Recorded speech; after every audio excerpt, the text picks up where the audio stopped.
Hi, I'm Ben from TJM Hunter Valley, and today we're going to be getting up close and personal with Torqit's ModuleMap. For those of you that haven't heard of this revolutionary product, Torqit have designed a device that completely remaps a vehicle without the need to take it to a dyno shop. When we built our 78 Series Troop carrier, we added a lot of weight and accessories, including bull bar, bigger wheels and tyres. We've done the J-Max coil conversion.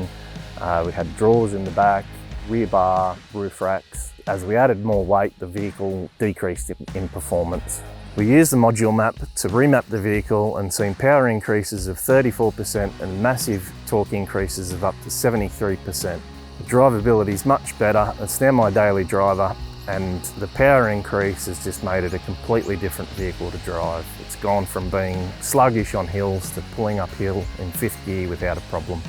One of the major bonuses with the ModuleMap is that you get 3 different tunes. The standard mode returns the vehicle back to its stock factory settings. The cruise mode is perfect for everyday driving, and the sports mode gives you all the torque and power you need for heavy towing and maximum performance.